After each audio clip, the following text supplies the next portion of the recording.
Good evening and welcome everybody to St. Andrew's Church. We're happy to be here tonight with this parish mission for our Lakes area parishes. We're very happy to have with us Hallie and Father Manno, who have come from a distance to be with us and help us to find refreshment, encouragement in the Lord. I invite you to pray that the Holy Spirit would awaken all of us in these days to call to deeper holiness, to deeper love, and we be attentive, receptive to whatever particular message He wants to impart to us, or particular conversion He wants to call us into in these days. Before I forget, also for the parents that are here with First Confession tonight, there will be a pause at 7:30, so you can go and get your children.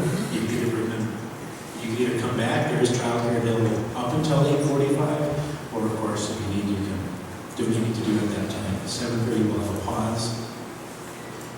Each of these evenings will begin at 7, and then go at 45 minutes, the presentation, and there will be some Q&A, and then we'll go into about a half hour of silent, mostly silent adoration in the Blessed Sacrament, from about 8 until 8:30.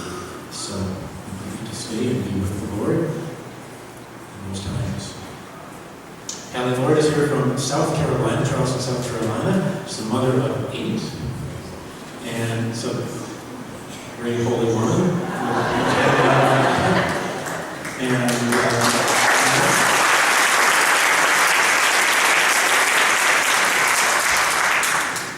And of course, she's on Sirius XM, it's a regular show, and is author of a book, On the Other Side of Fear, which will also be available after the talks. For hearing many of you did the women's conference a few years ago in Duluth. And Father Manno is here. He is just as young as Father Blake Roger, you know him. And ordained a couple of years. He's from Illinois, Rockford, Illinois, that diocese. And also actually is featured on Sirius XM. He's been working on a project for them lately. And he's a backup singer for Justin Timberlake before he joined the seminary. So I should make that up.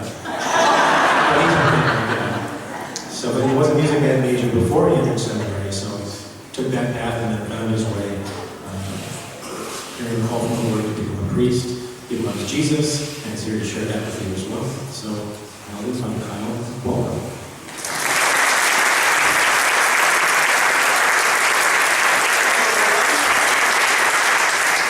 Can you hear this? Good.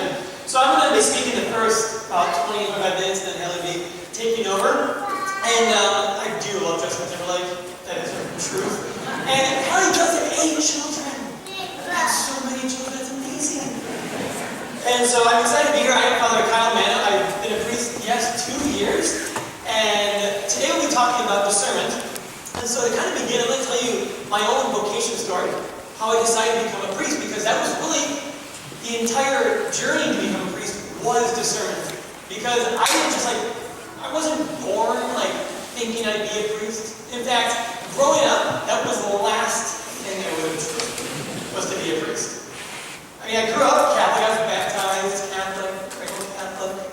I'm the youngest of 4, my older brother, older sister. They're all married with kids, 2 awesome parents. So I grew up in that Catholic family, and we went to Mass every Sunday. But if we missed, it wasn't that big of a deal. And we were definitely that family who came in during the second reading, almost during the Alleluia. And even though Mass was already about 15 minutes in, my mom was still where's the front row? Kids, it's in the front row we're going. We have friends, and they're going to see us. And she'd still beeline it right to the front row. We had to walk. So that was our family.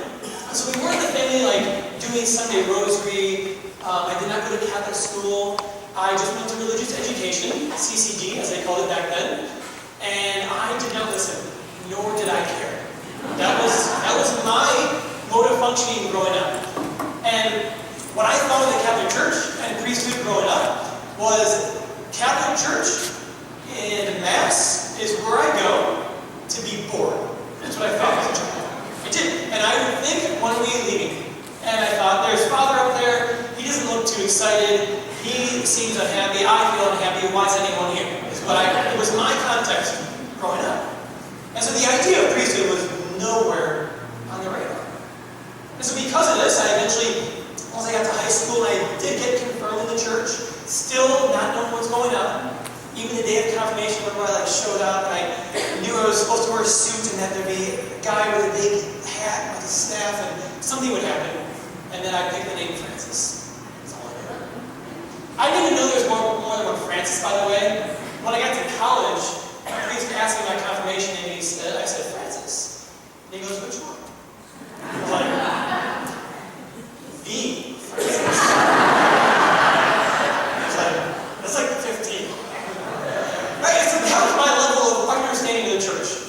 I didn't care, and I wasn't attracted to it. So I get to high school, and I started asking, why am I Catholic? That's a big question for me. Why am I Catholic?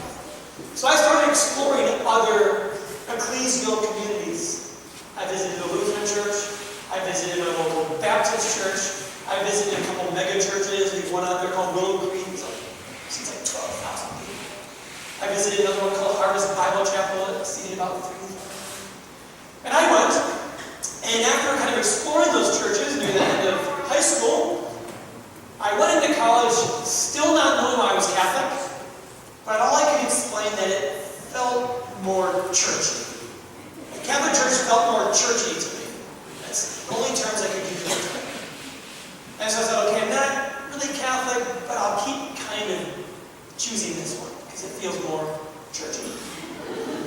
So I get to college, and when you get to college and you're 18, you're like, whoa, I'm free, I'm an adult now. Everyone feels that. Parents dropped me off. I got there a week early because I was in the marching band, because I did study music education. And I remember when I got dropped off, I had this feeling of freedom that I just mentioned. I'm free. Therefore, no one's telling me what to do. And so then I concluded, since no one's telling me what to do, I don't have to go to church. No one's going to wake me up at 11 a.m. Tell me to go to church. And so I decided to go to church.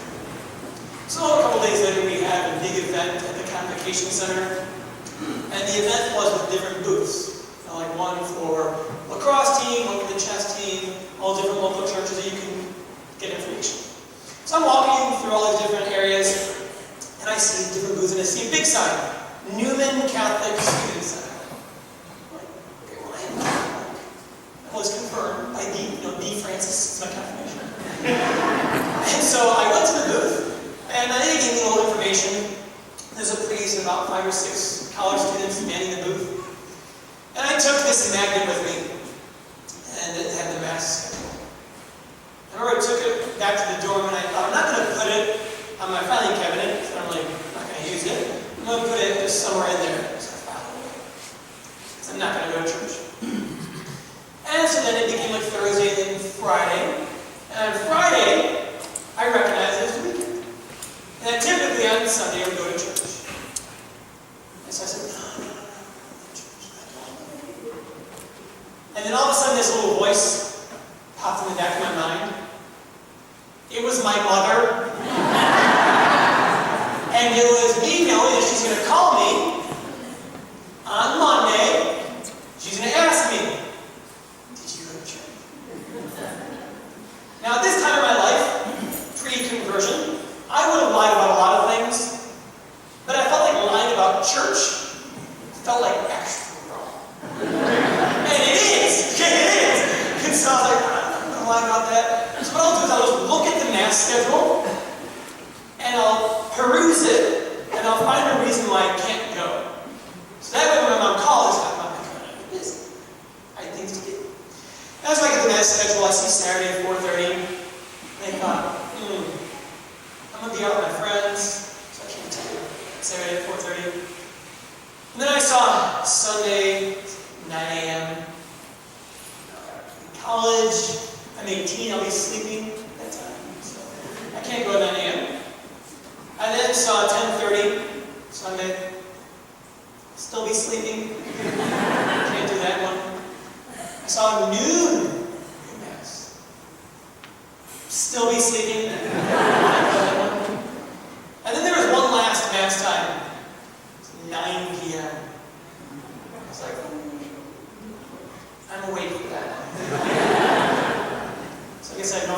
decided I'm going to go to Mass. Just to lie my mind once an hour. Remember I left my daughter, walked the 10 minutes down the middle of campus. I got to church, I sat on the way back, and something happened at that Mass that I had never experienced before in my entire life. The priest came up, he started Mass, went through the prayers, he preached, and for the first time in my life, I saw a priest who loved being a priest. I mean, this guy was like preaching. It was something incredible. I mean, he exuded the priest. He loved being a priest. And I just sat back there like, what's going on?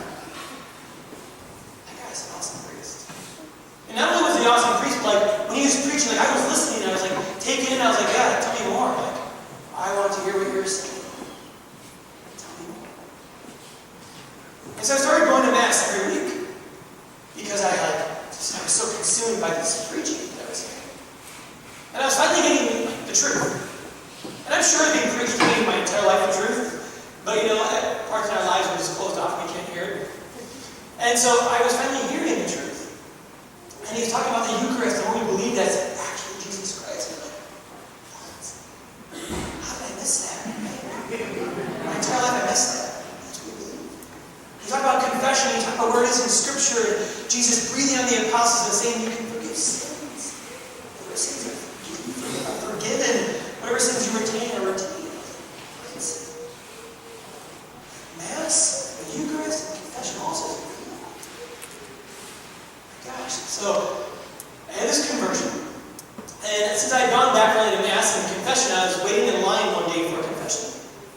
And the confessional was like me right here, and then this deaf woman, and then the door to the confessional. So me, deaf woman, door, light above the door. Light turns on, someone's in, light turns off, they're out. And so me, the deaf woman, are staying in the line, she's next to go in. And the light's on, and eventually it turned off. And we waited for someone to walk out. It took about 30 seconds, and 45 seconds had passed, and then a minute and a half, and the light was still off. So now we're both kind of looking at each other like, and so she turns to me as she's kind of looking, and she just starts speaking in sign language. I did not know. And so I'm looking at her, and I don't know what you're saying. And she just kept doing sign language. So I was like, okay, I know what I'll do. I will speak louder. And I'll use bigger hand motions. And so I'm like standing there like, I use voice, hands, no, do that. And she just kept signing. And I was like, okay, need to say a prayer, Jesus help. And then the priest, one was like fired, the priest did, came, must have heard me screaming or something because he came through the double doors, like the hallway, and walked right over to us and started speaking to her in sign language. And I was like, what is going on? I was like, that's an awesome priest. He's got this extra gift. Sign language. Not a lot of people know that. It was impressive to me. So I just stood there like floored.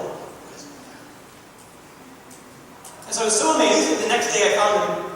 I was like, hey, nice to meet you. He's like, my name is Monsignor. I introduced myself.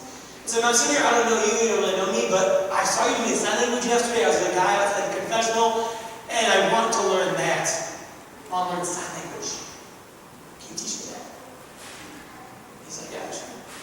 I teach here at the university. We're in our second semester. Why don't we sit down one-on-one? I'll try to catch you up and maybe join the class. Awesome. That sounds great. So we would sit down one-on-one. We met about 5 or 6 sessions. And the sign language class, because I had never sat down with a priest before, became about 20% sign language, 80% why do we believe this, that, this, and that. Became about 20% sign language, 80% why do I exist? What's the point of life? 20% sign language, 80% starting to finally get now even more truth. And I'm starting to reject a lot of the sin in my life, finally making different decisions, breaking away from different friendships, because I recognize they're not helping me, they're not making me into a saint, they're not making me into the man that God created. I'm also not happy. And so as this kind of conversion was going on, I started praying about my life. My plan was, I'm going to finish college, and I'll go and pursue a professional music career, and then one day teach music. But as I'm having this conversion, I go to the priest one day, and I said, not to you. I've been praying a lot of this conversion, and I think I want to take a slightly different path. So I'm still going to do the music thing, I'm still going to get my degree, so I'm going to go do professional music. And then maybe when I'm like 50, I'll become a deacon. That's how I was going to do that too. And he goes, all right, cool. And he didn't look that impressed. And which confused me, because like for me, this is like my whole life, I had like a 180 turn. I've done different friendships, really active in the parish. And like I'm now telling you I want to change my life plan and become a deacon, and you're like just like, all right, cool. And so I said, why aren't you like happier? Like this is the time when you clap for me or something. I don't know. And he said, well, what about being a priest? Have you thought of that? And I was like, no. No, I have not thought of that. He goes, why not? Why not think about being a priest? Well, I want to be happy. I think you're like the one happy guy. So, I don't know. I think it's a good idea. He's like, well, why don't you just ask the question? Just ask, what's going to harm me if you ask the question? Okay, fine. I'll maybe ask the question. We were leaving his office that day, and I did. I remember standing in the hallway, which is crazy now. I'm now assigned at the college, full circle, back in that office. And I stood there in the hallway and I asked myself, why did he ask me that? There's tons of guys on campus. The school's like 15,000 people. There's tons of guys in this parish. Why did he ask me? Why didn't he just say, great, being a deacon is a great thing. That's beautiful. Have kids, wife, serve the church. Why did he ask me? So I said, I'll at least ask the question. So I did. And of course, all discernment, which discernment at the end of the day is really asking God what he desires for us. What his plan is, because too often we just kind of go with life. We don't ask questions. And we kind of all go to the default of what we're called to do, whether it's our big life picture or like an individual day. We need to be communicating with God all the time, asking, what do you want? So for the first time in my entire life, I actually asked him, what do you make me for? As opposed to me saying, I'm here, I like this, and that, and so I'm made for that, I'm going to do this because I think it's best. No, you God made me, you tell me what's best. Right? Psalm 139:13 says we are knit in our mother's womb for a purpose in mind. So I asked that. And I just want to share two little stories that got me into my priesthood. Finish up the next 5 minutes and pass it over to Hallie. Of how I kind of discerned, and then what made that deciding factor to go be a priest. And the first one was, I was meeting with the Monsignor, which by the way, small world, his brother who's a twin is here. You should stand up. Stand up for everybody. This is what the priest looks like. Add a collar, let's take this off. That's it. That's really small world. It's very fun. And yeah, so like the Monsignor, pointing to him, Monsignor, he asked me that question. And I said, okay, how do I then talk to God about this? How do I discern? He said, well, it's prayer. He's like, I think you're probably maybe a priest, but you need to ask that. Only God can tell you. He's like, remember that, only God can tell you. He's like, your parents are going to have opinions, your siblings are going to have opinions, your friends, everyone's going to have an opinion. He's like, at the end of the day, like God can tell you what you're made for. So you got to pray. I said, great. How do I do that? How do I pray? He said, well, I want you to go to the chapel every day, starting today, and sit there 15 minutes, and don't do anything. Just sit in silence. Okay. So So I would go every day. I would sit in silence. And I would come back after a week. He'd be like, great, how did the silence go?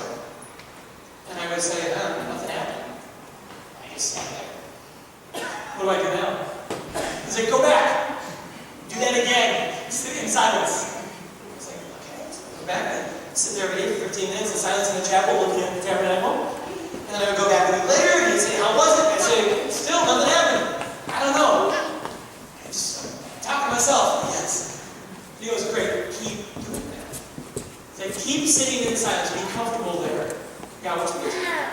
And I would sit there every day and eventually became turmoil because I was so confused by the quiet. And I would just say to God, God, send me a sign. Just send me a sign. If a box came down from heaven, I opened up and I said, here's your answer. You should become a priest. I will do it. Just send me a sign. And I kept praying for that. Give me a sign. Give me a sign. Give me a sign. Give me a sign. And at no point did I receive this grandiose thing that I thought would change me. I didn't get this box. I didn't. But at one point something did happen as I kept praying. I had this big fear. And the fear was loneliness. Because priests don't get married. They sacrifice their entire life for the church. They give that up. So my big fear was, God, what if I wake up one day as an old priest, looking back over 50 years in this dark room, this cold cot, no wife, no kids, no happiness. And I die. Right? When we have fears, we know they're dramatic. Right? Our fears are not small. Right? Our fears are dramatic. And so it really was that dramatic in my brain. I'm going to wake up, this old priest, and regret ever choosing this. It's like, God, this is my fear. What do I do? And I would just tell him the fear every day. My friend would wake up, miserable priest. I regret it. And so one day I'm in the chapel, and I felt like God saying, yeah, just go with the fear. Kind of play it out. That's what I did. I played out the fear. I kind of imagined myself, okay, I finished college, join the priesthood, have a good year maybe, and I keep pursuing, but I eventually wake up at 75 years old and I regret it, and this dark room, my wife, my kids, my happiness, and I die. And I thought, gosh, why do that? If it's miserable and I die, gosh, I'm better with that. I remember thinking that. And so I went with the prayer. I went with the logical next thought. Go to heaven. So I imagined myself going to heaven, floating up there, and I got to heaven. This prayer. And heaven was this tiny room, the size of the sanctuary. Just 4 walls. And it was white walls, there was nothing in there. And Jesus was standing there. He's like, hey, thanks for being a priest. And again, you gotta be honest in prayer. And so I looked at him, and I was like, you're welcome. It wasn't that good, actually. And he goes, no, thank you. Thank you for being a priest. I was like, Jesus, I was unhappy. Oh my goodness. And then Jesus turned to the side, and this guy came in. He's like, hey, do you know this guy? I was like, no. Who's that? He's like, Steve. Do you know Steve? I was like, no. Oh, Steve. He goes, Steve. Everyone knows Steve up here. Does anyone know Steve? Jesus, I don't know who Steve is. He goes, well, you don't know Steve? Steve knows you. He said, during his life, Steve was on earth, and he was making all the wrong choices. He said, Steve was choosing the wrong path. Steve was choosing sin. He was not choosing my love. And Steve was going to go to hell for eternity. But Steve met you. And everything changed. Because he met you as a priest. And Steve made different choices. And Steve changed his life. And now Steve is in heaven. Forever. And in the prayer, all of a sudden, as Jesus said the words forever, something echoed in the chapel. A part of me, something opened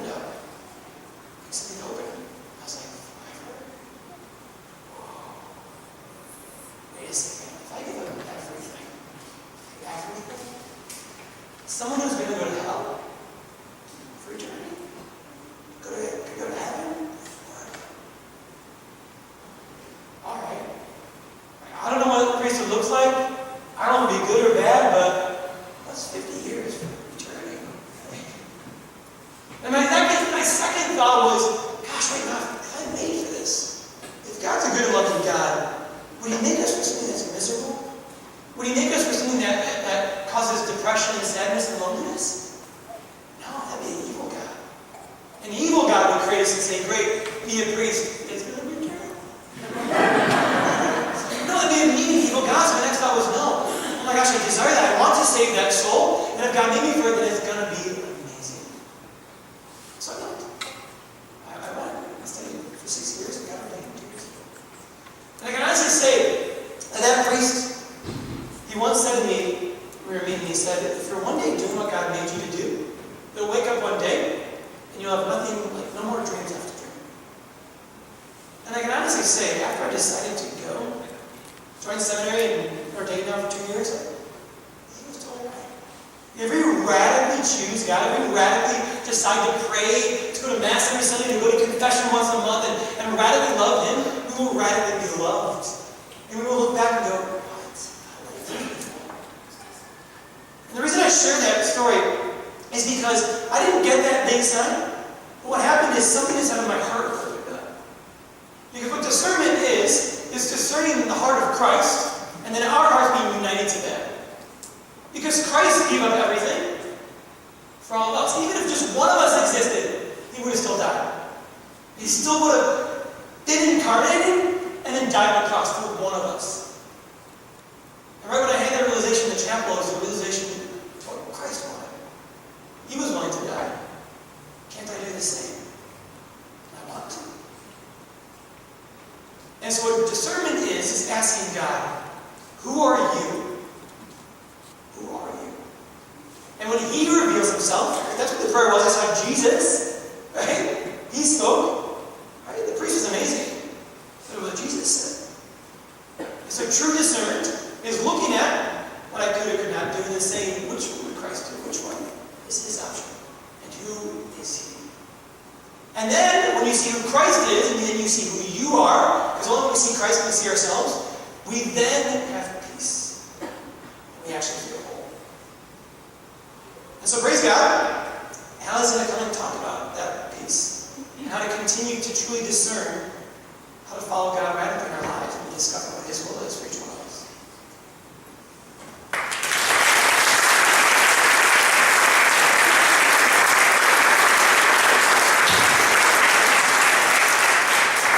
So as both the fathers mentioned, I have 8 children. There is no peace in my life.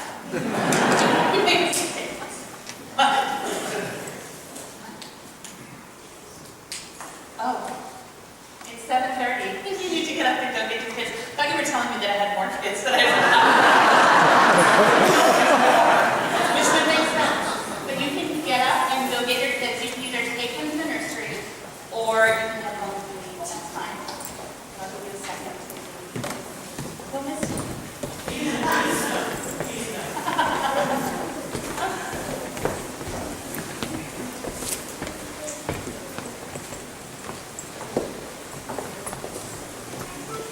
So father, of a cradle Catholic, I, on the other hand, was raised in Northern California, and everyone always asks me, what practice were you raised in?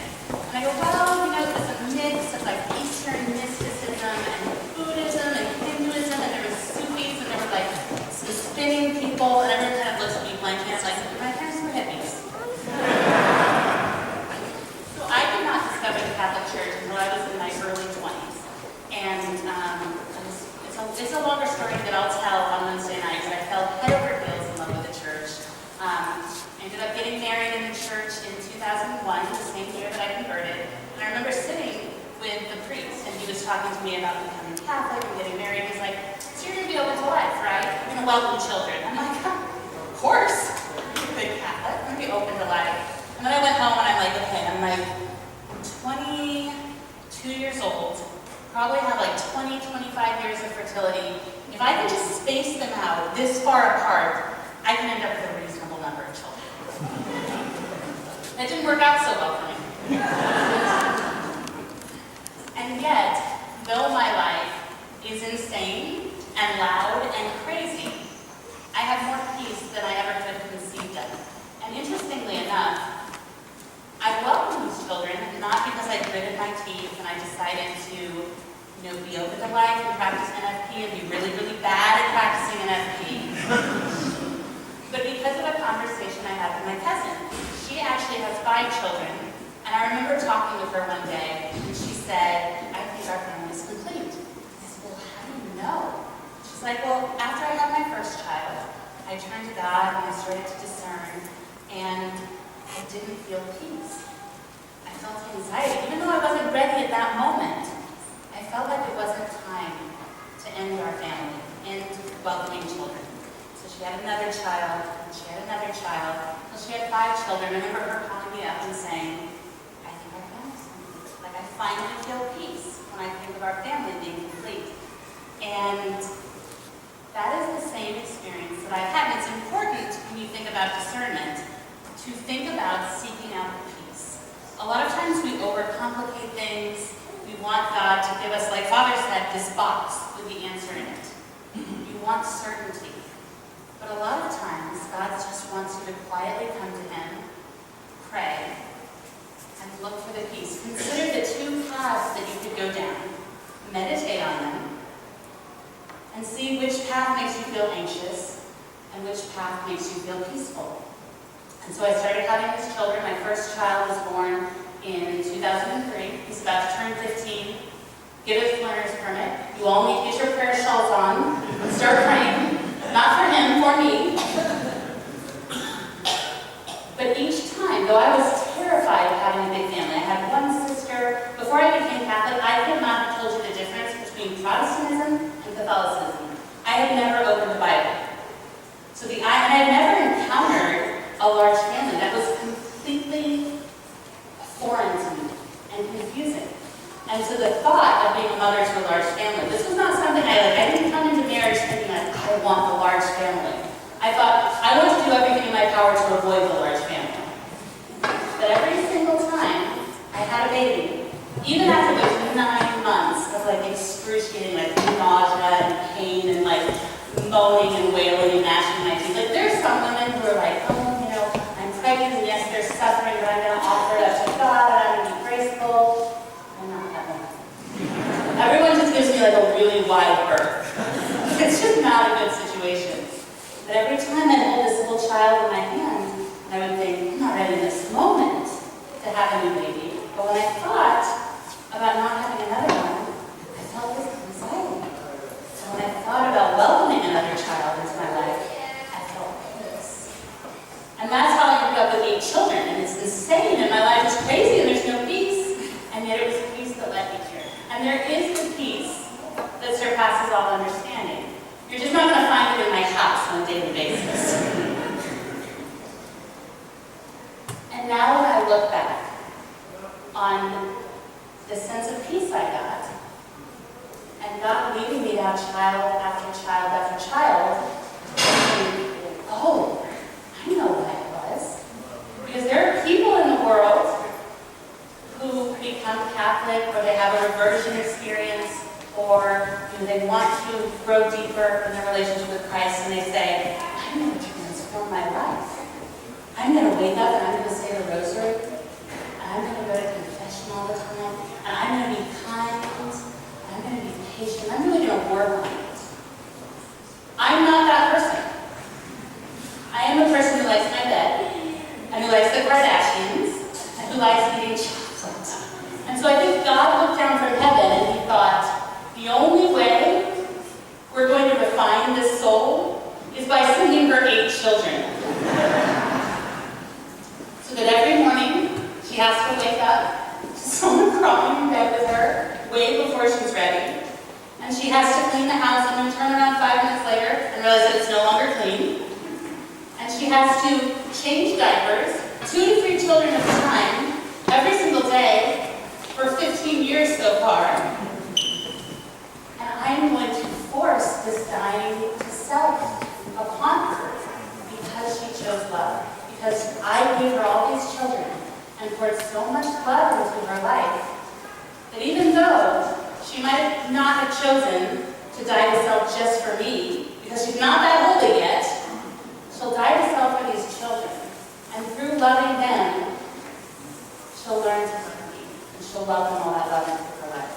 So now I understand why he did it, but in the beginning, I didn't understand why he wanted me to have all these children. All I knew is that when I considered whether I was ready for another child, I felt peace when I considered it. And I learned through a million different lessons, and that was the primary one. I learned through a million different lessons that that is kind of the main mode that God speaks to us. You're simply considering different paths, saying which path, even if it makes more sense on paper, even if it seems more prudent, even if it's what I want more, which path gives me anxiety, and which path gives me peace. And another thing I will tell people, and nobody believes me, when I go around the country to speak to people, everyone comes up to me and they say, how do you do it with 8 children? And I was like, oh, 8 is easy. What's hard is 1, 2, and 3. And I'm not kidding. If any of you are out there and you have like 1 new baby or you have 2 kids or even 3, that is the hardest season of motherhood. That is where your body is learning to live with sleep deprivation. That is when you are learning to diet yourself, having someone interrupt you every 30 seconds. It's when you're learning how to be a mother. It's when you have no older children to task up. Now I have these older children and I'm like, in the kitchen, take your child out, take my child outside. And the kids, they love it. You know, I really do feel like I don't ever want my little kids to feel like I've stolen their childhood because I want to go watch the Kardashians. But they beg me to watch their baby sister. They beg me to let them help in different ways. And so I made this investment when I had these little kids, and now it's bearing fruit. It's amazing. But it's true. If you're just starting out in motherhood, you are in the hardest season. I know it sounds crazy, but my life today as a mother of 8 is exponentially easier than it was when I was just starting out. And it gives me the ability to pursue other dreams and other endeavors, like speaking, but also like a women's conference that I run called the Adele Gathering. And I tell you this to illustrate that God calls us to crazy things, which I think is another thing that people don't understand when they are looking to discern things. There's a big emphasis in this day and age on prudence. Does it make sense on paper? Is it the smart thing to do? And that's a good thing to do. Prudence is a virtue, but God is crazy. He calls us to crazy, unexpected things. And when you are in the process of discernment, it's good to be open to that. So I'm going to tell you a little story about this women's conference that I run with my friend Jennifer Fullweather. It's called the Adele Gathering. And we became friends like 10 years ago. And from the very beginning of our friendship, we felt like God might one day call us to start a women's conference. Because we looked around at all the conferences that were out there for Catholic women, and they're wonderful, they're beautiful gifts to the community. But they were all very similar. You go there in the morning, you have breakfast, you go to Mass, you say a rosary, you hear speakers. And I love going to them. I go every time I can. But we thought, we want to create something a little different for Catholic women. We want to gather Catholic women from all over the country. We want to bring them to a hotel. And we want to let them sleep in the morning, not start the conference until noon. We want to have karaoke. We want to drink wine. We want to have vendors so we can go shopping. We just wanted to have a girls' weekend that happened to be a gathering of Catholic women, so that when the women left, they could go home with a tribe to lean on. They could go home with a support system. So fast forward, I don't know, 5 or 6 years, and she has just had her 6th baby, and I have just had my, gosh, I can't even count anymore. I think it was my 6th baby, but they were born a week apart, they're both boys. And she had a very traumatic pregnancy. She had bilateral pulmonary embolisms, and her son was born with holes in his lungs and had to be in the NICU for about a month. And my son, I had an easier pregnancy, and he was born healthy.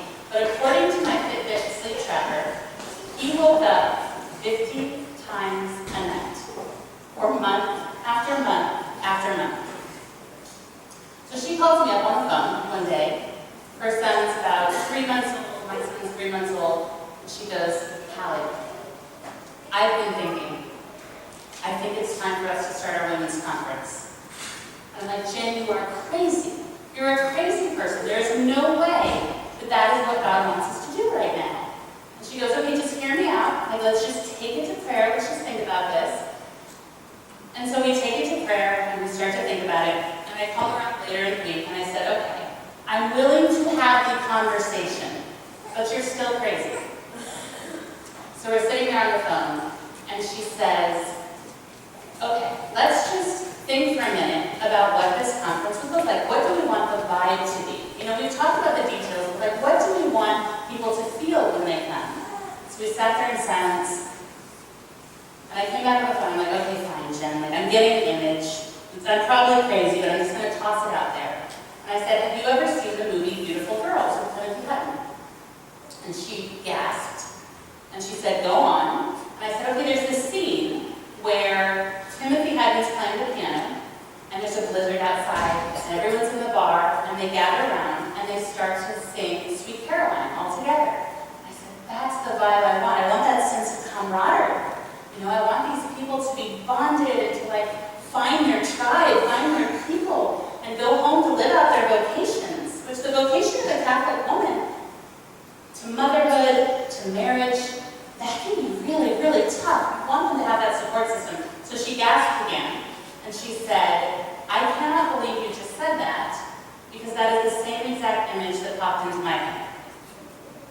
I didn't know she'd seen the movie. She didn't know that I'd seen the movie. But we were both given that image at the same moment. It gets crazier, because we decided to launch this conference. Last year we had our third Adele gathering, and I flew into Austin, which is where we were holding it, and we went to the Omni Hotel, and we walked around, and we created the table settings, and we picked out our food and everything that we were going to serve people, and just set everything up at the hotel. And then we went downstairs to the buffet. And so I'm sitting here, and I'm kind of facing the front of the restaurant, and she's facing me, and I see someone walking toward me. And I guess I made like a crazy face. Because she looks at me, she goes, Hallie, what are you doing? Why do you look like that? What's wrong with your face? And I'm just like speechless. But she found out soon enough, because the maitre d' walked up, he pulled out the chair right next to me, and down sat Timothy Hutton, star of Beautiful Girls. Which was crazy. He didn't even live in Austin. He lives in New York. But he was there for some reason in that hotel. And that reason is probably because Jesus sent him, which I told him on Twitter, and he didn't respond to, but he did follow me back. And so that was this great lesson to me, that sometimes God does call us to crazy things. This made no sense. Neither one of us were in a season where we had something to add, like we had room to add something to our plates. It ended up being this financial investment of, like, if we didn't pull it off, we were risking like close to $100,000 that we didn't actually have. Which, by the way, that was another reason that we discerned that we should do this, is because she went to her husband, who's like super prudent. And I went to my husband, who's like super in touch with the Holy Spirit. And I was like, no, this is going to be fine, because they're going to shut it down. And that'll be amazing.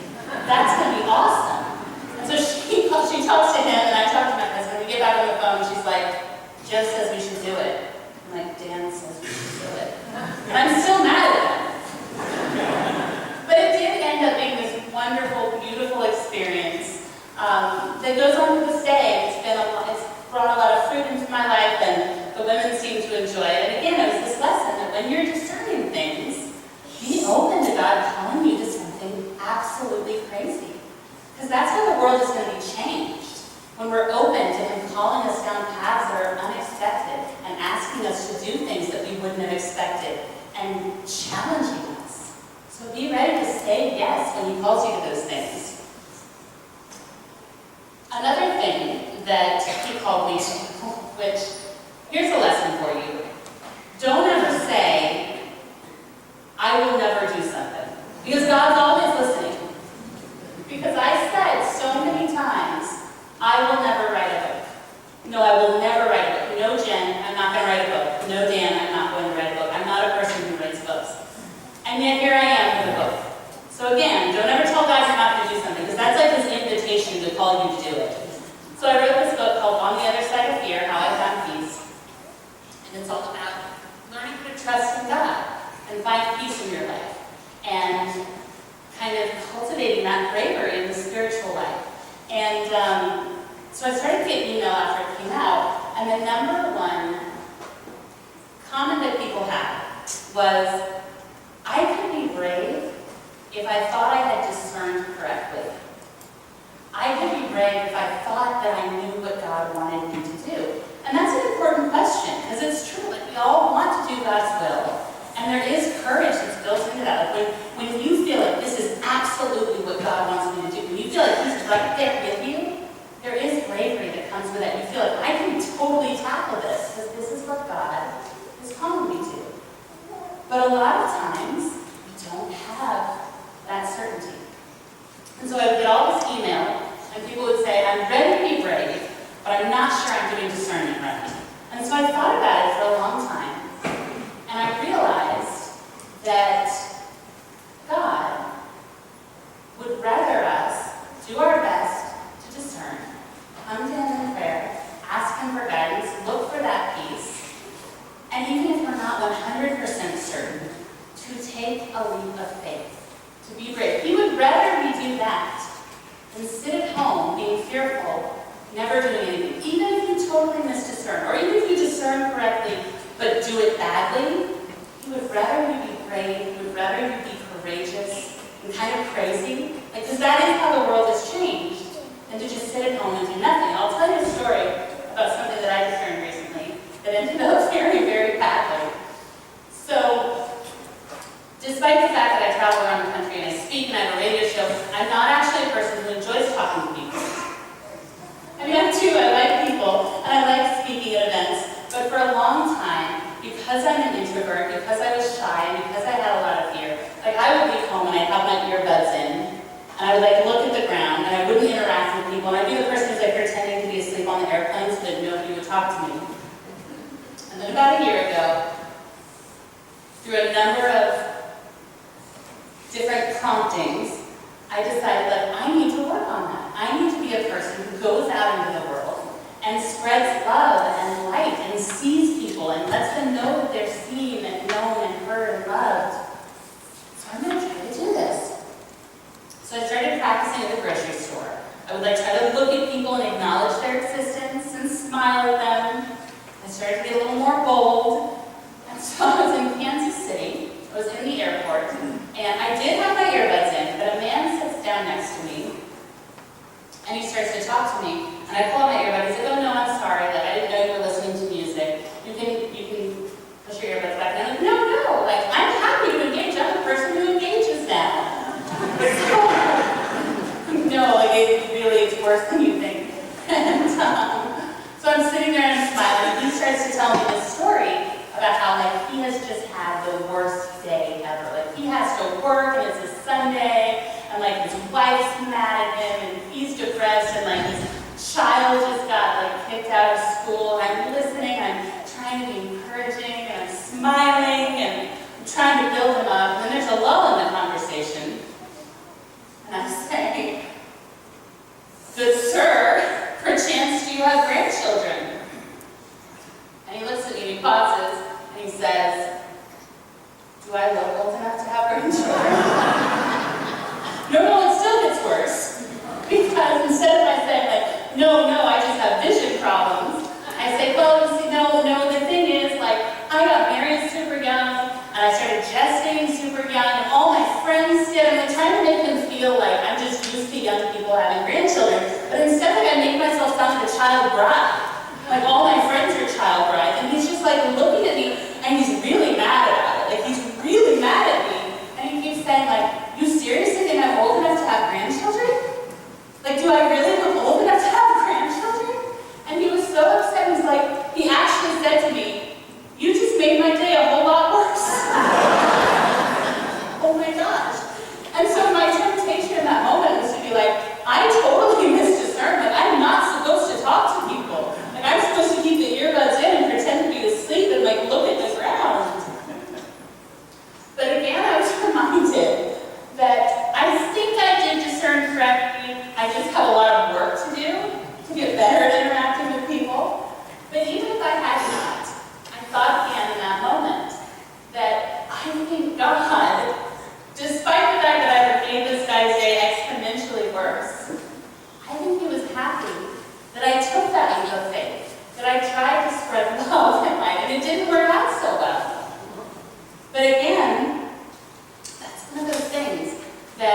even if you're fearful, even if you're not sure you're discerning correctly, God wants you to take that leap of faith. And like, even if you jump off like the wrong side of the mountain and you plummet to the ground and end up with like a mouthful of dirt, God's not going to be mad at you. He's not going to be like, oh, great, so you misdiscerned and ruined everything. Like, I'm done with you now. He's going to pick you up, and he's going to dust you off, and he's going to put you back on the road, and he's going to be like, you're awesome for trying. Let's try again. So just, if you're looking for discernment, if you're seeking out the path that God wants you to follow, I highly recommend doing those three things. Search for the peace, pay attention to the anxiety, and stay far away from that. Go toward the peace. Be aware that God will sometimes call you to crazy things. It's not always going to make sense on paper. It's not always going to seem like a prudent thing to do. But if you feel like God is calling you to something, be open to that. Be open to Him asking you to do wild, crazy things for Him. And then don't be scared, even if you're not 100% sure that you've discerned correctly, to just take that leap of faith, knowing that He loves you so much that even if you do end up in the dirt with a mouthful of dirt, that He will pick you back up and place you on the path and say, let's try again. And He'll keep loving you. And He will be proud that you were brave and that you tried to do something for Him, that you tried to follow His will. Those are my 3 tips, and you're going to wrap it up, correct?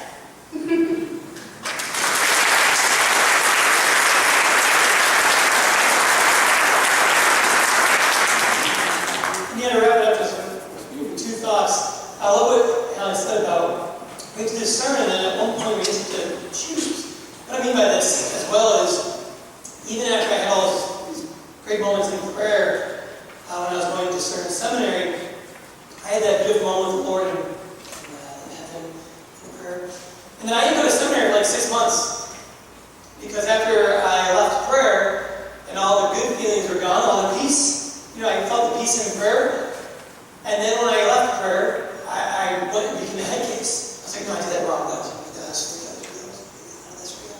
And I started doubting everything that I received in prayer. And so I had peace in prayer. And then once I got back to my real life, I went back into fear mode. And I lived there. I lived in fear. And so we have to stick to that moment in prayer where, I feel the peace there. And then later when we go to the real world, we're going to be attacked by the evil one. He's going to make us think you did that wrong. You prayed wrong. God did not speak to you. You're not special enough to hear God's voice. Yeah, you are. You're His child. And so we have to go back and be reminded of, I had clarity in that prayer. That was real. Guys who go to seminary, right? And they discern their call. They take that leap of faith. And they go, okay, no, I wasn't made for that. Or people date, and they go, I might be called to marriage with this person. And they date for a year, maybe after a year they go, no, I'm not called to marriage. Right? But you gotta stick with the peace. Hallie, right? She said, I stuck with the peace. I didn't know if I could have 8 children. I didn't ever plan that, but I stuck with the peace that I have one in my hand and I want another one. I feel that peace. Because you could never anticipate having so much joy in her life with 8 children. People think of 8 children, they think of chaos. She has these 8 children, she says, love. So much love. And also kids, on a daily basis. And so we have to stay with that peace in prayer. So I've encouraged us 2 last thoughts. Is whenever we're discerning whether it's some grandiose thing in life, whether it's a job change or more children or what God desires in my grand scheme, or it's a daily thing, is go to prayer every single day. Never miss a day of prayer. And then second, stick with that peace that you feel in prayer. Only God creates peace, the devil does not. The devil cannot give you peace. It's impossible. Only God can. So if you feel peace, that's God's voice. And then lastly, ask 3 questions. Did I pray about it? God willing. Is it sinful? Thing I'm thinking of. If it is, obviously it's not God. And would Jesus do it?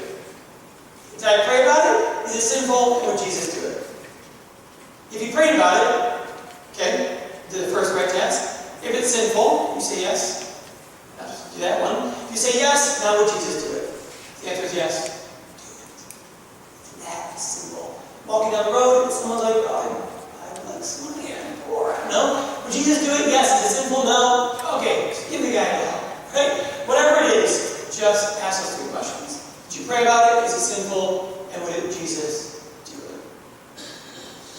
And so praise God that we are going to pray. It's about 5 minutes and have adoration. Because all of this comes down to prayer and recognizing that we discover who Christ is, we then discover ourselves, and He gives us that peace. And so to close up, I'm going to say a closing prayer, then we're going to have about 5 minutes for questions, and then about 25 minutes of adoration. Father, Son, Holy Spirit, amen. Lord, Father, we ask that you transform our hearts, our minds, our body, and souls to recognize that we are called every day to encounter you in prayer for at least 20 minutes. We are called to pray daily. And ask you, Father, what you desire from us. And if we go to prayer every day, asking what you yearn for us in our lives, you will give us that peace to discover what you want. So give us this peace, give us this understanding, and set us on fire to move forward and discover what you desire. We ask this all through Christ our Lord. Amen. Father, Son, Holy Spirit. Amen. So are there any questions before we have prayer? I have a question. Hallie, I heard you on the radio about a week and a half ago. What did you buy? Oh, to read while I was here. What am I reading right now? I am reading a book that's actually really bad, and I don't recommend it. It's the latest book by Jennifer Colt, and I'm just not enjoying it. So it was not one of the ones that was recommended to me by my listeners on the radio. So that was my mistake for not listening. I'm sure if I go back and pick one of their books, I'll have more luck.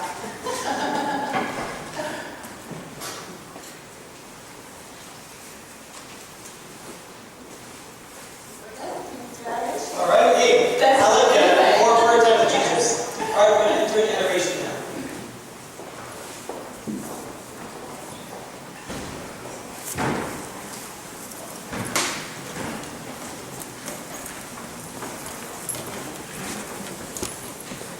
I'm going to turn the microphone. We have reflexes.